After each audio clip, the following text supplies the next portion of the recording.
Good morning, my brothers and sisters. Welcome to episode number 17. You're not going to like this lesson, but that's okay. Jesus also found something that he didn't like that's in our lesson today.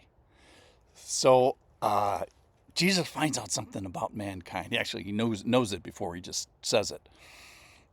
It's a story from John chapter 2, and it points us long term towards the Savior. Listen into this. This is John chapter 2, verse 23. Now, when he was in Jerusalem at the Passover feast, many believed in his name when they saw the signs that he was doing. So it kind of starts with the rainbows and puppy thing here. Good news.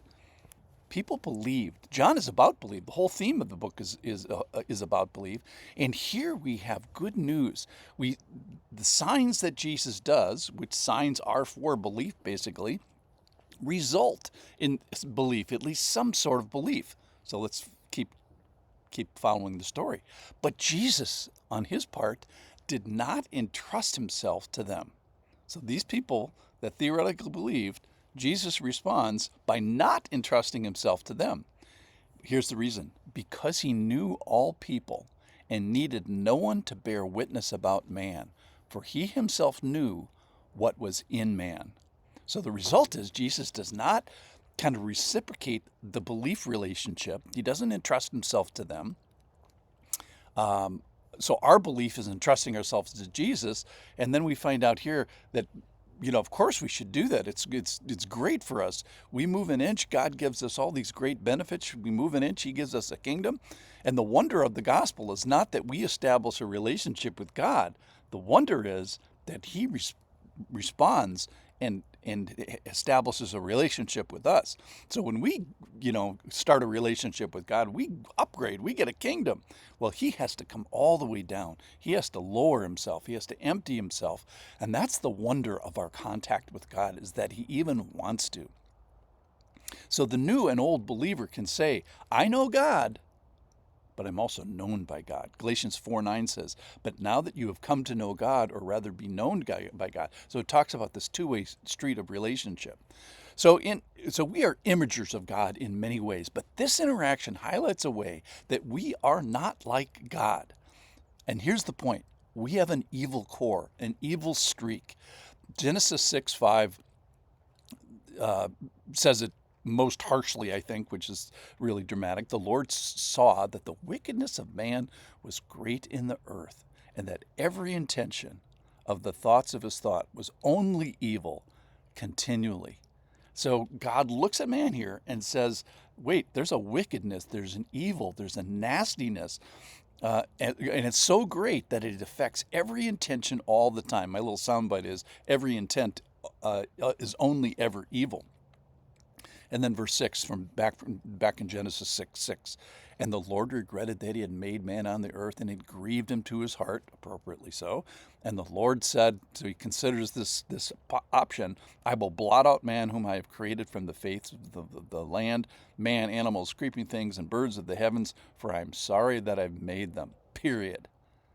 Then verse 8 comes. But Noah found favor in the eyes of the Lord. And God starts this rescue process with Noah, and then eventually with Jesus. So I am going to relate to you, even though you have an evil core. That's kind of one of the essence of the Bible.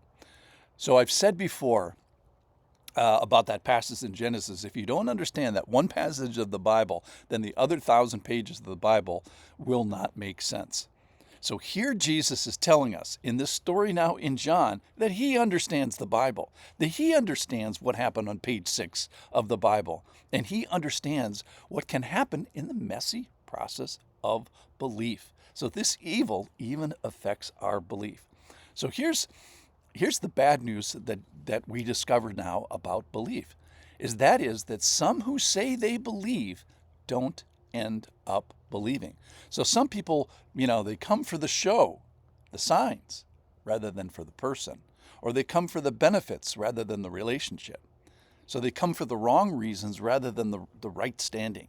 Now God understands this. This is what this passage is telling us, is Jesus understands the lack of sincerity or the duplicity. John 2:24, back to our passage today. But Jesus on his part did not entrust himself to them because he knew all people, and needed no one to bear witness about man, for he himself knew what was in man. So the question for God is, how do you interact with a people that is evil and has evil? Well, the answer is carefully.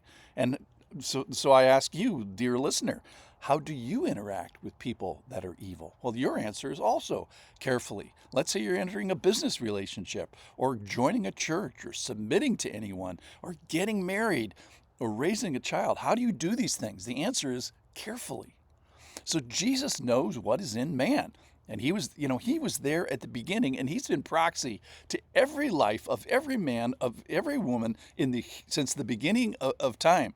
So he knows that we're evil. He knows we have at least an evil streak, if you want to say it, in a kinder way. I was thinking about the Jerry Maguire movie, and there's this great scene. So the setup is this guy and this girl. They have typical difficulty and betrayals of one another, and it's a human fallen relationship, and it's just marked with disappointment. And then there comes a point near the end of the movie, and it's like this moment: are we going to be in relationship? And it's the darkest moment. It looks like they're never going to have it because of the evil and the hurt and the fallenness and the sin.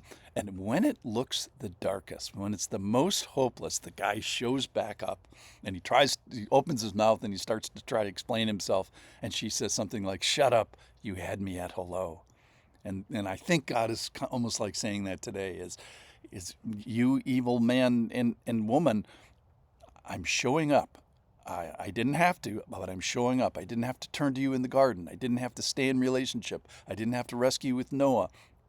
I didn't have to rescue with Joseph and the Egyptians. And now Jesus says, I didn't have to come down here and finish this.